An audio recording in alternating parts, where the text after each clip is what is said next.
The time has hit 4, at least in Sweden, when I am located. So it's time to get it going and start this session. Thank everyone for putting in your mood of the day and how you are today.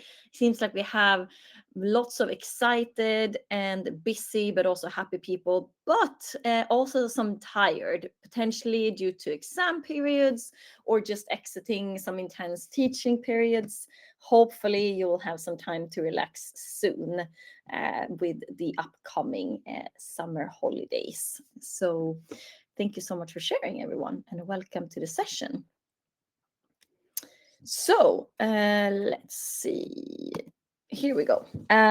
In order to join this session today, please scan the QR code here on the left side if you haven't already done so. Or you can go to menti.com and put in the code that you see here on top of the screen.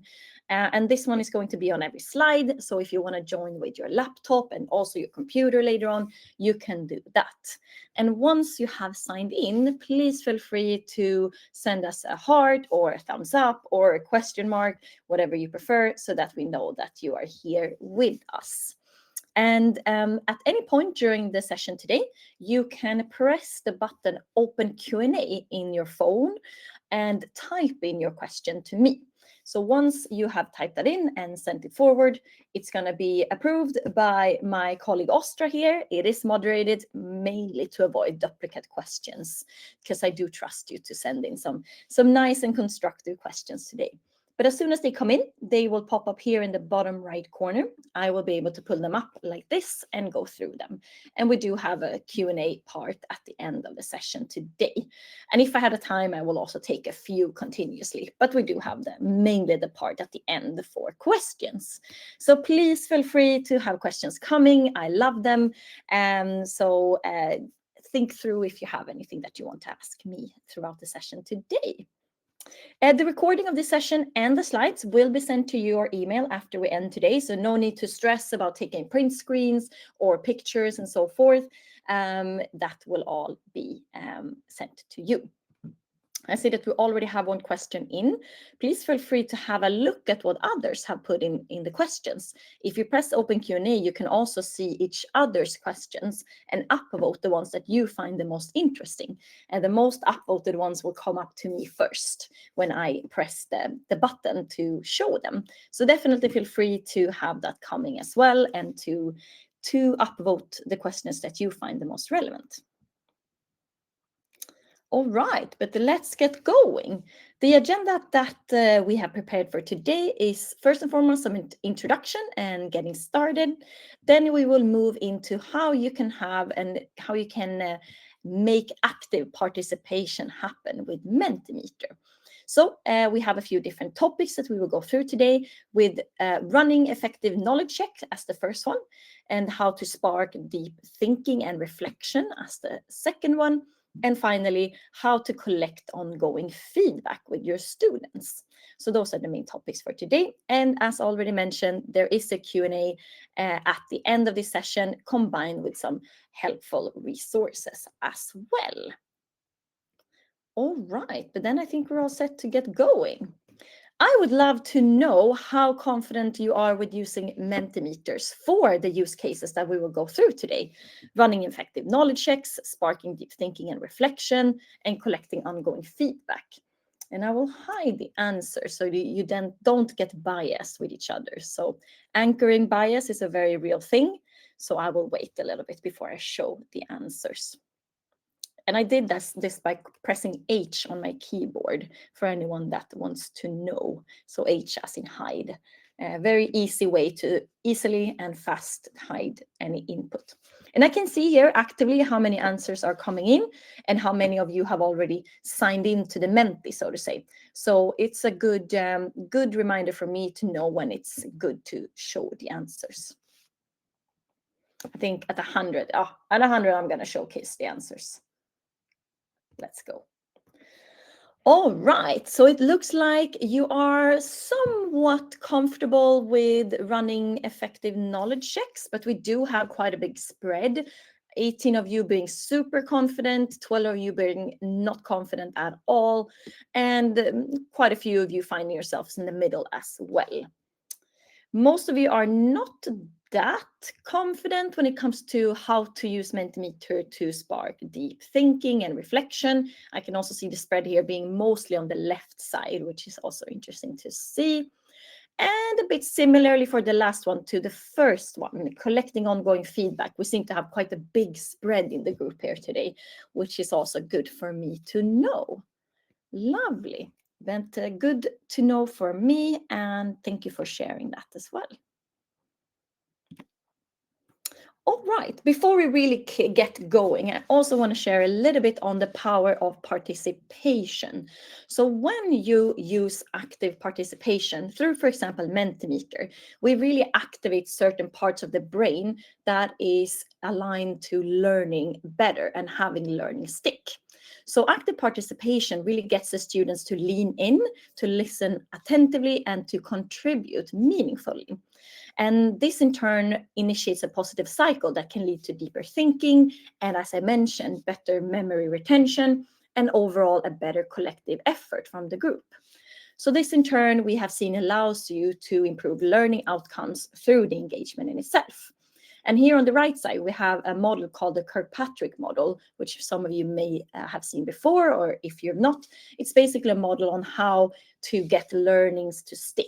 And we have added active participation on top of it as part of the interaction, starting this positive loop of shared understanding, demonstration of learned concept through group engagement. And that in turn leads to improved learning outcomes. So in short, that is the benefit of using Mentimeter with students. If we're going to start off with knowledge checks, I'd like to hear from you. How do you currently assess student knowledge in class? And for those of you that may have joined late, I'm going to add the QR code here to the left side so that you can also answer this one. Quizzes are already coming in strong. While you are answering this, I will actually take a question. Just testing. All right, now we know it works. For your information, the answers were showing up on the website when I was answering in my browser. Yes, that is correct. You can see the answers if you use the browser and on your laptop, then you can see the answers on the left side. That is correct. That's a setting that you can choose to toggle on or toggle off if you want to. I'll take more questions later. All right, already a lot of answers. So quizzes, word cloud, quiz, that seems to be very popular. Exam seems to be coming in as well. Tests, Mentimeter, nice. It seems like you're already using that Mentimeter to assess student knowledge. We have quite a lot of different question types lined up for you. Not quizzes specifically, a quiz competition that is, where you have points at the end, because we do like to show you some other ways to use Mentimeter for knowledge checks. But it's really interesting to hear and see what you've been using it for yourselves right now. Thank you for sharing.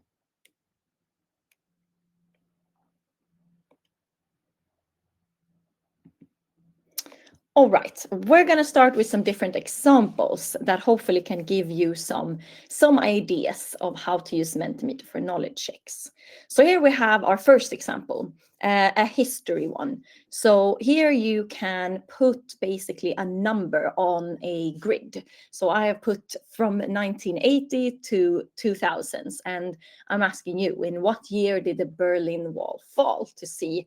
And of course, here again, you can hide the answers if you don't want everyone to be biased. Now you've already seen some of it, but luckily enough, this is not a real test.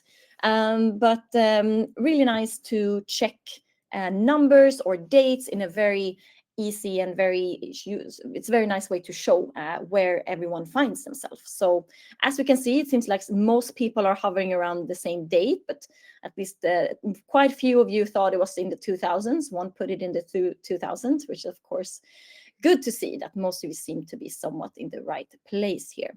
But once you've collected enough answers, you can actually press enter to show the correct answer to this question. So a very visual way to showcase what's correct and what's not. So if I press this one, 1989, that's when the Berlin Wall fell. And it seems like most of you, 60 of you, were correct on that. So really, really well done. And this one question type is called guess the number. Moving on, I have an example from criminal justice, which is on kind of which kind of a mock is the most like the description of a mass murder in this class. And this is a real question that we've had from a story that we've collected from a lecturer that does criminal justice and is teaching in this. So let's see what you come up with here. And as with the previous question, you could also press enter here to show the correct answer. So once we get the question in, we will see.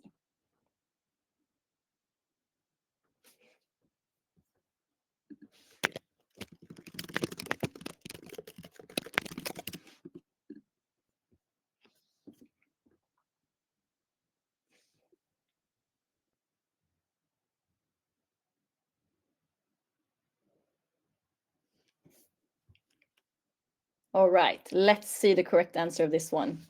It is solitary reactive amok. And I'm definitely not a teacher in criminal justice, so I have not heard about these concepts before.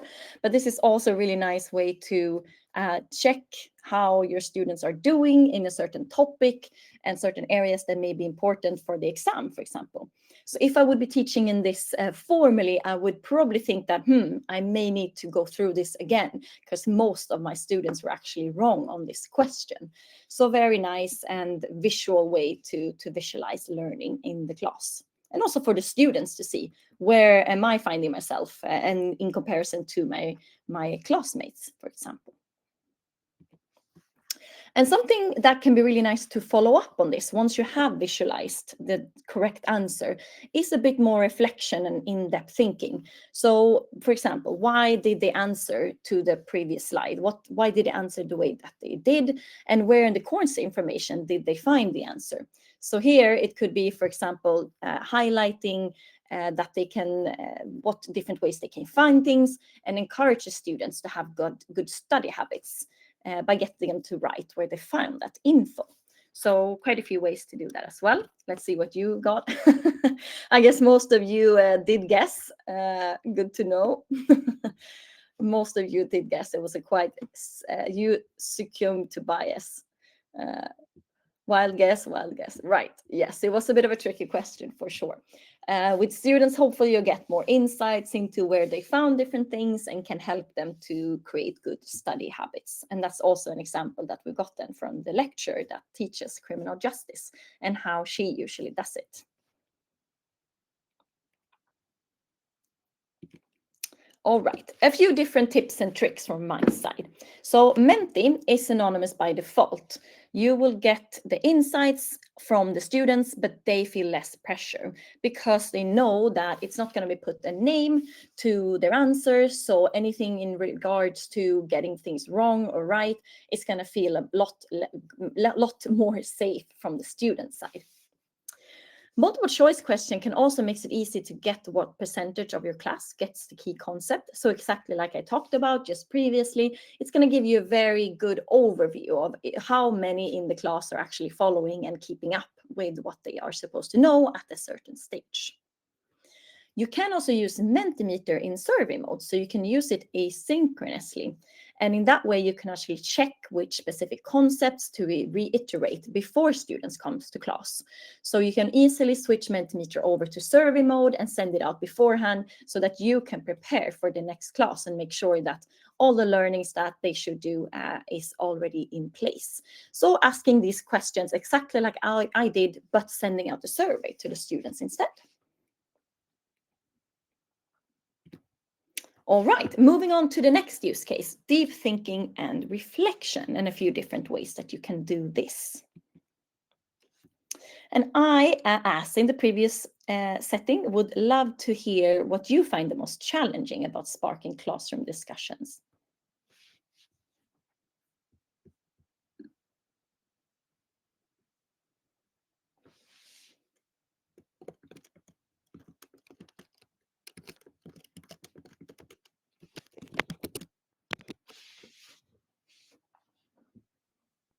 Oh, Gen Z don't talk to each other. That sounds very, very sad. Let's see, students' unwillingness, getting students motivated. The same people contribute. Yes, I do see this very often. It's usually the loudest voices that contribute at all times, the more extroverted students and so forth. That's something that we see very commonly. Unwillingness to speak up, making engaging questions that drive students to talk. I recognize a lot of this. Let's see, I'm going to wait a few more seconds before we move on. No one wants to fix the first move. That is a very good point. It feels quite uncomfortable many times for students to speak up first, because that also sometimes makes them a little bit vulnerable, especially if they have a minority view on things, or if they're wrong on something. That can feel very daunting for students indeed. A lot of good inputs here. Lecture style environment. Yes, certainly. Very interesting. All right, a lot of really good inputs here. It's a bit hard for me to get the trends. It sounds like motivation and lack of student participation is an overall trend, but I'm not sure. So I'm going to use AI actually to summarize your answers. So it makes it a little bit easier for me to get the insights in the moment. And I'm going to do that by navigating down to the left bottom corner where I have this little light bulb. And if I press this one, I can either choose to group the answers together with AI, or I can do a summary. So grouping is putting them into different segments, basically, and summary just gives me a list of what all of the different inputs are, or at least the most dominant inputs. So I'm right now going to go with summary to make it a little bit easier for me to get the overall insights from all the 105 answers. So let's see if the AI wants to work with me today. Great. So it looks like your overall challenges is low student participation, shyness and hesitation, digital distractions, the same students dominate, and online engagement issues. Really nice things. Hopefully, I do recognize a lot of these when talking to educators across Europe. So hopefully some of the different aspects and ideas that we're going to share is going to help with these. Thank you all for sharing. All right, so here is an example, also a real example from a real lecture from economics or business specifically, which perspective best explains why countries engage in free trade and so forth. And the good thing about this question is that it doesn't really have a correct answer. So some answers may, of course, be correct. Some things are right or wrong, such as when the Berlin Wall fell. But some are not. And these are really, really good for starting conversations in class. So, for example, I saw a few of you mentioning, for example, that the student don't want to be the first to speak up. And what we've seen and what I've heard from many lecturers is that it's a lot easier for students to speak up and also for the lecturer to start conversation in class when there's something to start from, because it feels a little bit less daunting to talk about what the students and what the class are feeling and thinking as a group, rather than kind of putting yourself out there and giving your own opinion. So here, for example, we could start a conversation on why do we think that this one is the most popular? Why is there anyone that has any idea around this? If you want to, you can even go to some student and ask, why do you think that the group is thinking like this? Because that feels usually a lot more safe than talking about your own opinions. Or, for example, the minority view here. Why do we think that this one is the answer and what's the reason behind that. So you can uncover different perspectives together in the classroom and spark conversation from that. So the visualization of the answers really help to start conversations and make it feel a little bit less daunting for both you as a lecturer, but also for the students. So I highly recommend trying that out. Another example here is to evaluate environmental issues based on severity and resolution potential. And this is a question type called 2x2 grid. So you can rank something based on two different axes. And here it is potential for resolution and severity of the issue. Something that's quite popular is also, for example, effort and impact to rate things based on that. And as you can see, everything happens in real time and can also be a really good sparker for conversations. Because if you hover over the answers, you can actually see the distribution. So it looks like the class is quite distributed when it comes to soil pollution. It looks like most of them were quite distributed on our answers. So that could also be a good starter for conversations around that topic. Seems like most of us are landing in the same area here, but a really nice question type to go through different areas around different topics.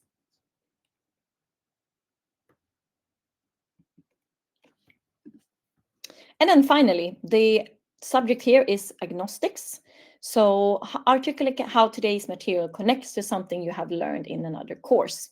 A bit more of an open-ended question type to connect the material into other courses to again start conversation. So what are the prerequisites that the students bring into class? What are their prior knowledge that can help them to support others or support each other in the lecture overall? Oh, I am an AI. Just an example slide that you can use once again to connect materials to prior learning in the group. Not expecting you to know or put this one in specifically for today. All right, and a few tips and tricks here. I really would recommend to use the hide as I did before. So pressing H on your keyboard. If you want to, you can also navigate your mouse in the bottom right corner. And here you also have this little eye so that you can easily hide and show responses. It's really good to prevent group thinking or anchoring bias and making sure that, especially if you're testing knowledge, that they don't see what everyone else has put in, but you get an authentic answer to the question. And as I mentioned, asking questions that don't have the right answer is really good to encourage multiple perspectives and start conversations in class as well. And it may feel a little bit uncomfortable, but I definitely recommend to embrace the silence. So when you have a Mentimeter question on the screen, give the students time to think before responding. It may feel very uncomfortable to sit and wait for a long time, but it is usually needed, and it may take a little bit of time before you see things coming in, and that's okay.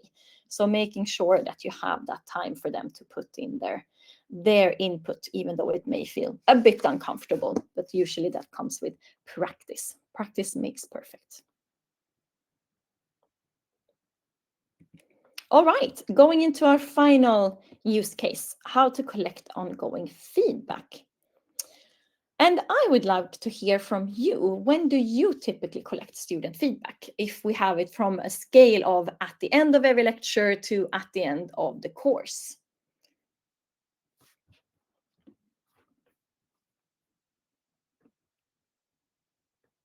Very nice. Seems like we're already having a big spread of answers here. I really love the scales question type, as I mentioned before, from the fact that you can see the distribution of the answers. So again, also a good point of discussion to start an opening class, for example. Why do you think we are really distributed when it comes to what we are feeling and thinking and the opinions in general on a different topic, for example? Because it is very visual, the spread here. So here, for example, you are finding yourselves on a perfect middle, 3.0, and it seems like it's very perfectly distributed. 20 of you are doing it at the end of every lecture, and 21 of you are doing it at the end of the course. And I guess some of you are finding yourself a bit in both. You're doing maybe both at the end of the course and at the end of every lecture, which is very, very good to see. So nice to get those insights as well. Thank you. And here is another example on how to collect feedback. So this is also a scales question type, but it's showcased a bit different. We have showcased it as a spider web almost. And here you can ask the students if they understood what we covered today, if the pace was good, if they had opportunity to discuss topics with your peers, and so forth. And it becomes, once again, very visual on the screen, what they think. And here you can, of course, hide the answers once again, press H on your keyboard, collect the input in class, and then if you want to, you can show it to the students, but you don't have to. You can collect all of this feedback. You're already quite brave, of course, to collect feedback in the session with your students. So if you don't want to show it to them, that's perfectly fine as well. So make sure to collect it in the session. That usually gives you more feedback on the spot. But then you can go back into Mentimeter afterwards and have a look yourself. So here I unhide it and I can see the understanding was quite good, but it looks like opportunity to discuss topics with the peers was a bit lower. So potentially that could be something to consider for the next time and so forth. So once again, you don't have to show this to the students unless you really want to. Another good way to ask the students is what is still unclear from today's lecture? Is there anything specifically they want to hear more about? And then having the word cloud once again to collect that. And again, you can hide that. Sorry, I'm just going to take some water. You can hide that and you don't have to show it in the moment. And then it's going to show up like this.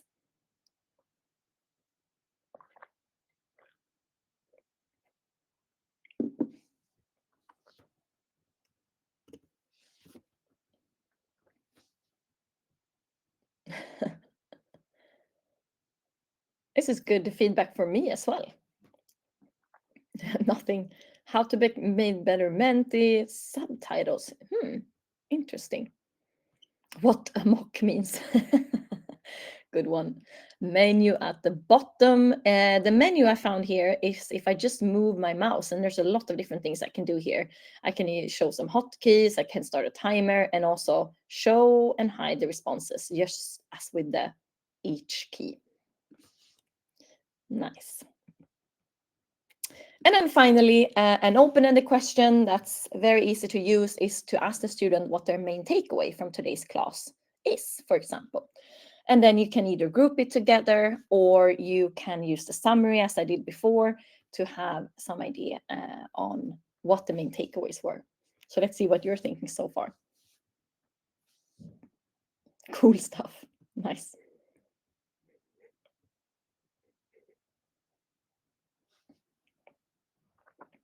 Yes, want to learn more about AI features? We do have quite a few AI features, the grouping and summary being one, but we also have one where you can type in the purpose of your session and then it will give you a draft Mentimeter presentation based on your prompts. So that one I also recommend trying out if you are curious about that.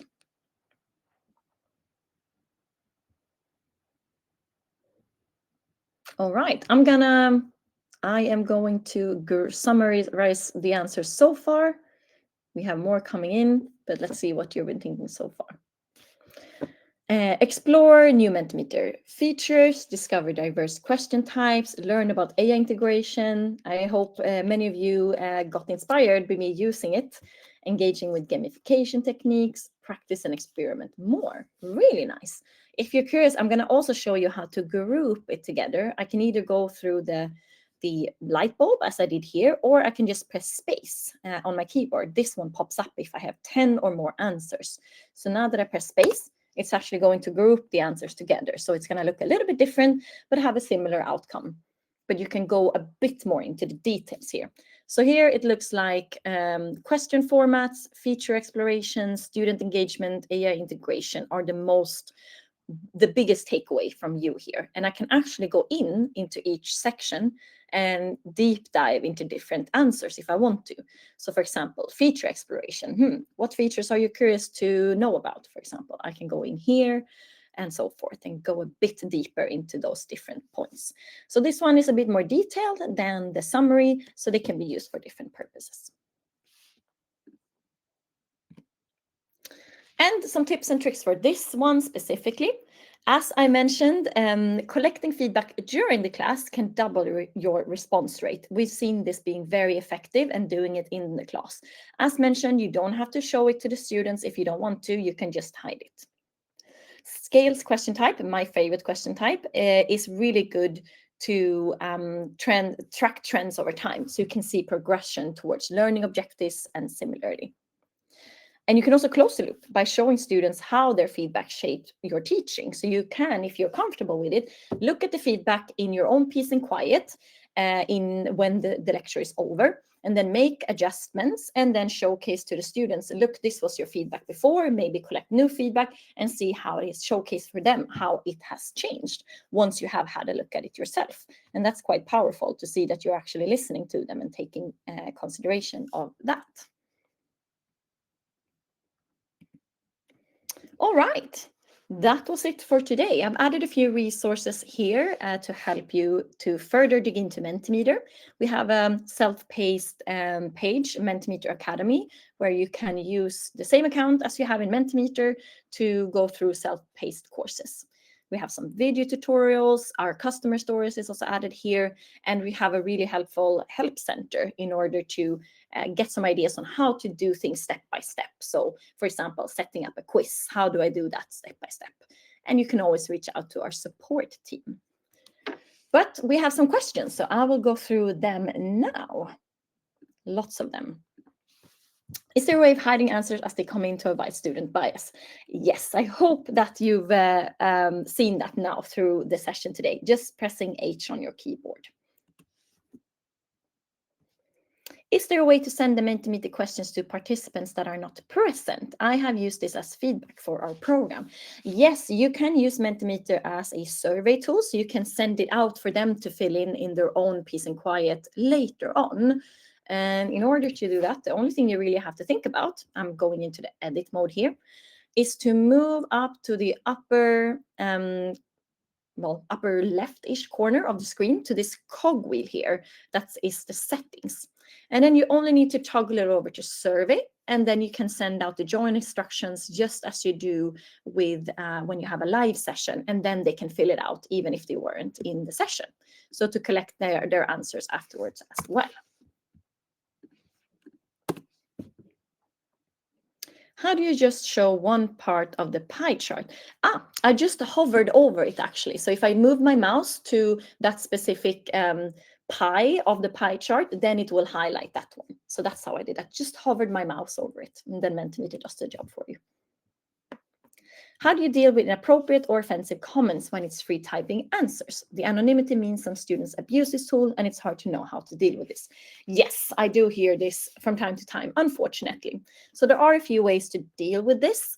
Of course, we do have a profanity filter which can catch a few profanities. I'll showcase where that one can be found. So going back into the edit mode, I'm going back to the cogwheel here in the upper left corner, and then going to language preferences. And if I have this menu here that I can pop out that says profanity filter. And here I can choose a few different profanity filters for different languages. And it's basically a database of known profanities in that language. So if the student types that in, then they will be showing up as a bunch of symbols instead. So that's one way. I'm going to go also to an open-ended question type and show you how you can easily remove inputs as well if you want to. So let me get back here.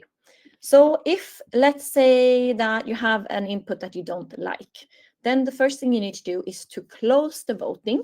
So you press C on the keyboard, or you can do it here. If you go down to the navigation bar in the bottom corner here again, and you have this one, close, turn off responses, or turn on responses.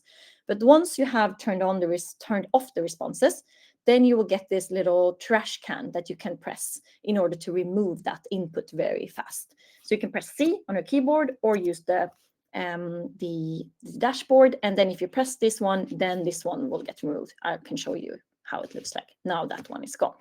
So that's also one way to easily remove it.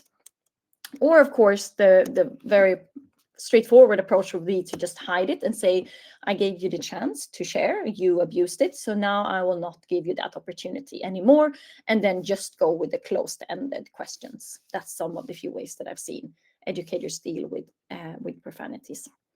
We do also actually have a feature to track students if you want to. Mentimeter is by default anonymous, but you can also use it to actually identify students now. We have something recently launched called named participants and verified participants, where students sign in to actually identify themselves. So I recommend that you, if you are on a subscription, a wider subscription of your organization, to reach out to your administrators, or if you have your own, to turn that on for a specific class, and then you can actually control that a bit more. So we have a few different ways of dealing with that. Let's see, going back to the questions. How do I integrate Menti in my PowerPoint slides? We have a few different ways of that. I will let my colleague Ostra paste a article on how to do it. We have either that you can integrate Menti into PowerPoint through a plugin that we have, or you can integrate PowerPoint into Mentimeter through a plugin that we have in Mentimeter. So there are a few different ways that you can integrate Menti into PowerPoint, and I'll allow Ostra to add some articles on how to do that to help you. Are all these functions available in PowerPoint? Yes, they are. The hotkeys don't work, so the hide button doesn't work due to, it just doesn't work because Microsoft also have their own hotkeys. But you will be able to use the dashboard inside of the PowerPoint plugin. So then you can use those aspects as well. But all of the Mentimeter question types work in PowerPoint as well. I also have problems using Menti in PowerPoint. How do we address that? It often just won't work even though I pay for it. I'm so sorry to hear that. If you have issues for it, please feel free to reach out to our support team. You find them on this address here, and they will be able to help you and loop in some people that can help you with troubleshooting. So definitely feel free to reach out to them because it should work.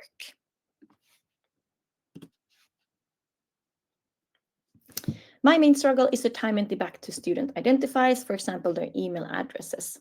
Yes, as mentioned, we do actually have a feature for that now, so I highly recommend checking that out if you definitely want to tie Menti back to specific students. I can also, maybe Ostra, you can also add an article on how to do that in the chat as well. That would be great. Hopefully that helps. Can you show us in the editor how to create a few of the examples you showed? Certainly. Let me see if I have a follow-up one. So in order to set up a question, it's really quite easy. You just navigate to the upper left corner of the screen where there is a blue button that says New Slide. If I press this one, then I have a few different options here. So most of them we have seen today, but I don't believe we've seen the ranking one. So I'm going to go with that one. Once I press this one, it's automatically added a new slide. And the first thing I need to do is to just type in my question. So I press this area here, and then I type my question in. So for example, Of course, I need to figure out something fun and good here at this in the live moment. Let's say, what is your... It's always hard to spell when someone is looking at the favorite day. I think I know the answer to this one, but let's say Friday. Maybe not the best example for using a ranking question, but you get my drift. And then now that I have all of that, I can just press this area here. And once I press this area, then this will pop up and I can type in my options here on the right side. So I can say Monday, Sunday, or yeah, I'm going to go with these 3 options. And that's really it. And most Mentimeter question types work the same ways, kind of like riding a bike. Once you have set one question type up, you will see that the other ones work very similarly. So now I can present, and basically it's going to pop up on your phones and you can start voting on it. So it is really as easy as that to get a question going. And I did guess that Friday was going to be the favorite one. A little bit biased, maybe even a rhetorical question here. But some of you do like Mondays. Interesting to see. Lovely. I do want to ask you this one actually, while I continue to take some questions. I'd love to hear how confident you feel now with using Mentimeter for the use cases for the upcoming semester. And I'm going to hide the answers while you are answering. I'm going to give you a few minutes for that.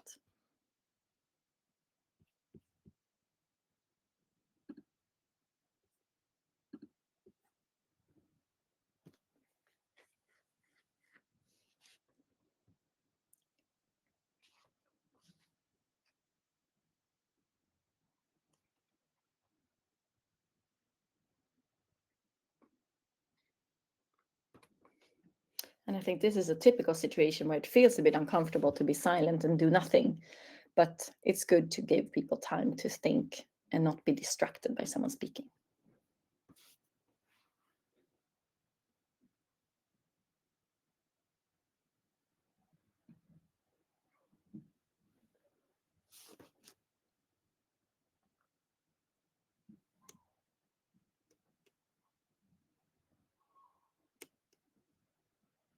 All right, let's showcase it now. Lovely. It seems like the confidence level has really increased. And this is, of course, also a really nice example on how to use Mentimeter to check the knowledge prior to a lecture in the knowledge, or prior to a course, and then following up at the end of the course, and really seeing learning happening in the real time. So super nice to see that you do feel more confident with using Mentimeter for these use cases after this session today. Very, very nice. I'll continue to take some questions now as well. Do you have any use cases for asynchronous online learning? Certainly. I think many of the examples that I put up here can also be used asynchronously. But using Mentimeter for survey purposes, it's really nice to either prior to a session ask questions on the confidence level, for example, in a certain topic, or if there's any areas that they want you to focus more on while in the lecture, for example. Or you can even use it for testing their knowledge, exactly as I showed today. So if they're learning asynchronously online completely, and you're not having any lectures, then I think this is a really good opportunity to actually sink in with the students and hearing how they feel in terms of confidence level and checking their knowledge through Mentimeter. So all question types in Mentimeter do work for asynchronous settings as well, except for the quiz with the leaderboard. That one has like a really real-time aspect to it. But all of the others work. So I think most of the use cases that are shown here today would work very nicely for asynchronous as well. Hopefully, at least. Feel free to let me know if there's any specific areas that you want to know more about, and I'll try to answer that as well. Can we export Mentimeter to CSV Excel for quantifying feedback from service? Yes, you can. I'm going to show you how to do that. Going back into the edit mode once again. Then I need to navigate to the results tab. That's it, finding itself on the top middle of the screen. So just next to the create button, which is basically where my presentation lives. So if I move to the results page, I'm going to first and foremost get the summary of the whole session from today. So it kind of is summarizing all of the different answers here on the left side. And here on the right side, I will find a download button. So this black button here. If I press this one, I can download all of the input in a spreadsheet or a PDF. But here you have the XLSX, that's really hard to say. And that's how you can download it to quantify the data. I'm gonna go back into the present mode. Let's see, and let's go back to the questions. Are there accessibility features in Mentimeter? Lots of really good questions today. Yes, there are. I'm going to go back into the edit mode and again to the setting button, the cogwheel here. Pressing this one, we have an accessibility checker here at the very bottom of the screen. So this is giving me an accessibility score, and it seems like I have a lot to work on actually for this presentation. So it gives me an overall accessibility score, and it's calculated based on concerned labels as issues. So it looks like my contrast on a few different slides is not great, so I need to work on that. I am missing quite a lot of alt text for different images, so that's also something to consider. And there seems like I have some other things to look at, like visualizations seem to have low contrast against the background. So that one is also something to look at. And inside of Mentimeter, you will get the accessibility like an icon popping up inside of the editor if there is any visualization issues or if there's anything that has an issue in general with accessibility. So if you see that one while you're editing, it usually means that you need to have that you need to think about certain points. So that could be good to know as well. It is kind of entwined into the whole product. We have a whole team working specifically on accessibility in Mentimeter. Can you change the font? It is difficult to see on word clouds. You cannot change the font in the word cloud, unfortunately, but you can change the font for the questions and so forth. And you can do that by setting up different themes. So that you can do, but I don't believe you can do it in the word cloud, actually. I may stand corrected, but I'm quite sure about that one. Sorry about that. I think I've answered this one. I've used Mentimeter for some time now and have collected many responses, but I had to reset the presentation. How can I find the archived results, or are they gone? They will be stored either inside of Mentimeter or in the Excel that I showed you how to download. But you can also find the results through a history. So if I move my mouse here on the left side of the screen, I have another dashboard popping up, or actually both dashboards popping up.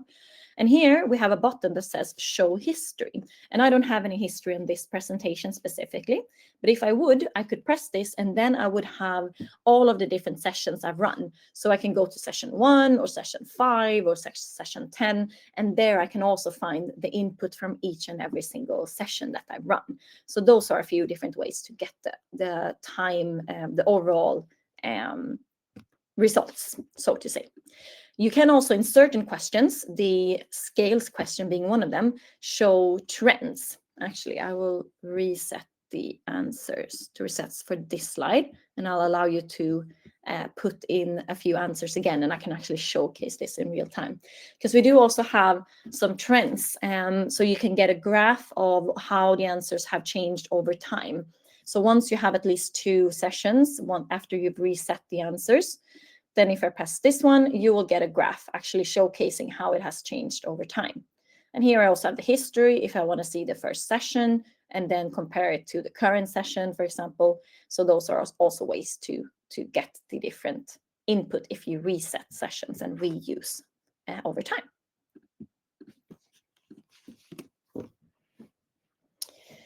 In open-ended mode, how do we highlight individual answers? You just press on them, really. So if I go back to the open-ended one, I just hover my mouse over this one and press on it, and that's how you highlight it, really. And if you wanted to remove it, you have to press C on your keyboard or close down here, and then that's when the trash can pops up. But otherwise, no trash can, you just press on it, and then it's going to be highlighted.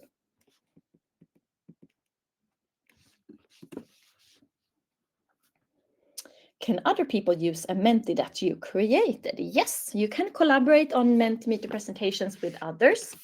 So in order to do that, you can navigate to the upper right side of the screen. We have a little plus button here. So you see my colleague Ostra, who is in this session with us today, and myself. If I press the plus button here, I can add more colleagues to collaborate on this presentation with me, and then they can also present the presentation.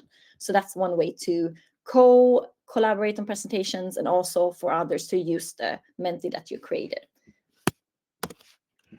Oh. I recommend that you reach out to our sales team to ask for this. It depends on your needs and also the size of your university and so forth. We customize this based to your needs. So I definitely recommend to reach out to our sales team in order to do so. I don't have a clear answer to that right now. I think I answered this one. Have you solved the problem with Mentimeter's PDF not being accessible in Moodle? Working on it. I know if you export the PDFs, they are not screen reader compatible. So unfortunately, no, not yet, but we are working on it. I guess that's what you mean, but hopefully we'll have the opportunity in the future. There are a few different ways that you can use Mentimeter. You can, for example, add a link to Mentimeter because the complete Mentimeter site is accessible. So if, for example, you add a link to a Mentimeter presentation, or if you embed the Mentimeter presentation into Moodle, then it will be accessible. So I'd highly recommend doing that. And I'll show you where you can find the embed code. If you go up to the upper right corner here, you have a share button. If I'm pressing this one and scroll down a little bit, you have this embed slides here. So if I copy this code, it's an HTML code, then I can embed it into Moodle, for example, and then it will be accessible. So that will be my recommendation. It's just the PDF that is not accessible as of now, but Mentimeter as a whole is completely accessible. All right, I will take 1 or 2 more questions and then I will wrap up for today. I often do not have enough space to ask longer questions. Is there a way to increase number of characters allowed? We do have in the open-ended a maximum of 200 characters. So if you want to add more, then I recommend to simply asking to separate it into 2 different answers. And that's also so it's legible in Mentimeter and you don't have one big block so that it looks nice as well. And also a bit what do you say, science-based, to not have too much information in one spot, to make it easier to kind of absorb the information as well. That's also why we have character limits, basically. Okay, I'll take 2 more questions. Is there a way to show answers other than a constantly changing word cloud? That is really distracting to someone with ADHD. I can't speak English today. Very good question. I would recommend to hide it. And once you have all of the answers in that you want to have, then showcase it. Or, for example, using the open-ended one, if you want to use another question type, or maybe the multiple choice one, depending on what questions you want to ask. So either hiding or using another question type, I would probably recommend. All right, I think I've already answered this one. And then final question, can you download the responses in Themes? Not sure I understand the question. You can download the responses, but I'm not sure what you mean with Themes. So sorry about that one. Please feel free to reach out to support team if you're really curious about that one. I'm not sure about the answer. All right, but thank you so much for today. I'm going to wrap this session up. Would love to hear from you what you learned or will do differently as a result of attending this session today. And if you have any feedback, I would also love to have that. So please feel free to share it with us.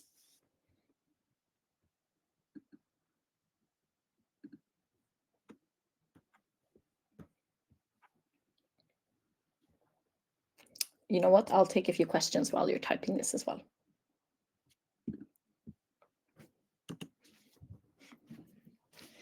How does a user shut off the answers from other people on the web?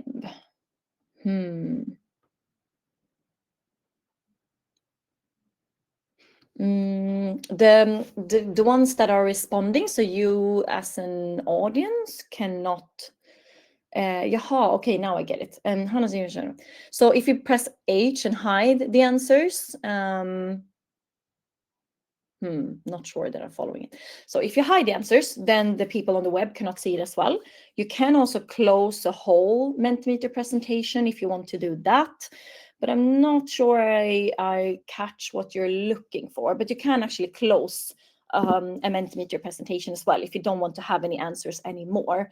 And you can do that under the share button. And in the upper right corner, there you have an opportunity to turn off the whole Mentimeter if that was the question that you asked. Sorry if it was not. Cannot see the light bulb. All right. Well, maybe it's right here down in the bottom left corner. Maybe refresh your browser if you cannot see it. You cannot see it, of course, in your phone, but you can only see it on my screen that I'm sharing here today. So maybe that. Yeah. Question on this: could this be if they don't have AI features enabled, or is this not affected by that? No, should still be visible, but I could be that they're looking for the light bulb inside of the phone or like the answer side, and there we don't have it, but you have to look at my screen. Or it may be some bug or something like that. I'm not sure, but you should be able to see it. Please feel free to reach out to our support team if it continues and you really want to see it, of course, because then they can potentially help. Final question now. Do you have any suggestion for using images? Most of the time, the image is not fully visible. We do have a few different settings on using the images. So, for example, the one that I have here is not fully visible, but you have one setting that does show the full picture. And I recommend using that if you want to have that specifically. So I can show you what that looks like. Basically, if I go into this one, I can show the whole picture by choosing this option here, side by side. And then you will see the whole one. That's also one way to do it. All right. Thank you so much for all of your questions and for listening today. I hope it was useful. Let me summarize your answers here and see what the things you have learned from today was. Key takeaways is that you will want to explore the AI features, use Mentimeter more, try new question types, embed it in PowerPoint, and be more playful. Very nice.